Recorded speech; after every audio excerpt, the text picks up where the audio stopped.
बिहार में महागठबंधन की सरकार बने हुए 4 दिन से ज़्यादा हो गई है। ऐसे में अभी तक कैबिनेट का विस्तार नहीं हुआ है, ना ही मंत्रियों को उनका विभाग दिया गया है। दरअसल देखिए, बिहार में एनडीए की सरकार बनी है, 8 मंत्रियों ने शपथ ली है, लेकिन अभी तक उन मंत्रियों को विभाग नहीं दिया गया है। दरअसल कहाँ पेच फंसा है, इसको लेकर बिहार की राजनीति में चर्चा तेज हो गई है।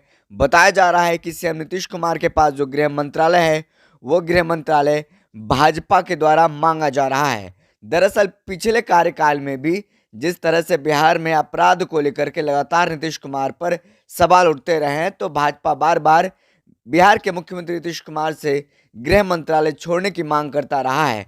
तो फिर से एक बार देखिए, बिहार में एनडीए की सरकार बनी है और इस बार अभी तक मंत्रियों को उसका विभाग का बंटवारा नहीं किया गया है, जबकि सरकार बने हुए 4 दिन से अधिक समय हो गया है। लेकिन इससे पहले इतना देर कभी नहीं हुआ था। बिहार के मुख्यमंत्री 9वीं बार मुख्यमंत्री के तौर पर शपथ लिए, लेकिन इससे पहले भी जो सरकारें बनी थी, 24 से 48 घंटे में उनका विभाग दे दिया जाता था मंत्रालय मंत्री को, और तमाम जो कैबिनेट है उनका विस्तार भी हो जाता था।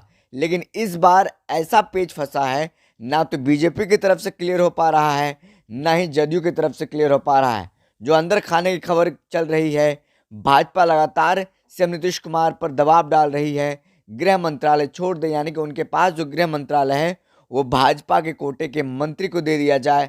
खास तौर पर सम्राट चौधरी, जिसको कि डिप्टी सीएम बनाया गया है, उनके पास दिया जाए।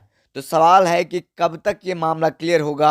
और इस बीच एक ही हैं जो सारा सब कुछ विभाग को देख रहे हैं, वो बिहार के मुख्यमंत्री हैं। भले ही 8 मंत्रियों ने शपथ ले लिया है, लेकिन उनके पास अभी तक कोई विभाग नहीं है, बस नाम के मंत्री बने हुए हैं। सिर्फ और सिर्फ बिहार के मुख्यमंत्री ही उनके पास सारा विभाग है, वही देख रहे हैं। बिहार में एनडीए की सरकार बन गई है।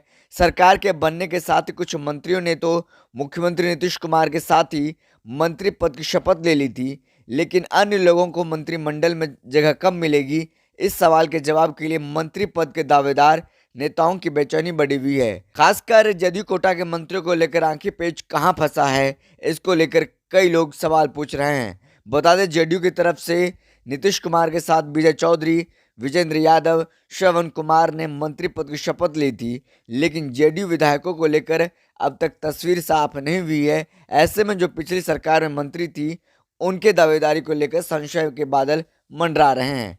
जेडीयू कोटे के पूर्व मंत्री अब उस वक्त का इंतजार कर रहे हैं जब मंत्रिमंडल में शामिल होने का न्योता मिलेगा। ऐसे फिलहाल मंत्री हैं जो एक दूसरे से बातचीत कर समय का इंतजार कर रहे हैं। जेडीयू के सूत्र बताते हैं, मंत्रिमंडल विस्तार में हो रही देरी की वजह बीजेपी से लिस्ट नहीं मिलना बताया जा रहा है।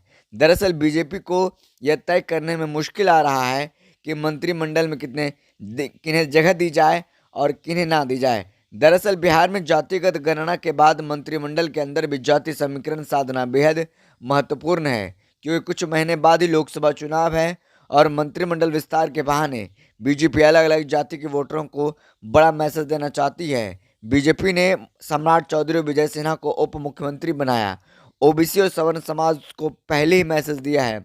सूत्र बताते हैं, जेडीयू अपने कोटे से उन्हीं मंत्रियों को रिपीट करने वाली है जो इसके पहले मंत्रिमंडल में शामिल थे।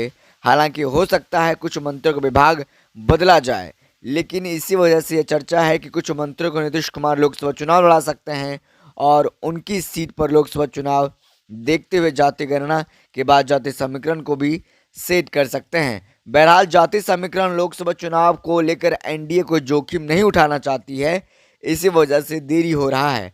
खबर यह भी है कि मंत्रिमंडल विश्वास मत हासिल करने में भी किया जा सकता है, क्योंकि विश्वास मत हासिल करने से पहले मंत्री बनने के इच्छुक विधायक कोई खेल न कर दे, जिससे एनडीए बचना चाहेगी। ऐसे में जो खबर मिल रही है, इसके अनुसार बिहार में मंत्रिमंडल का विस्तार 10 फरवरी के करीब हो सकता है। बहुत बहुत शुक्रिया।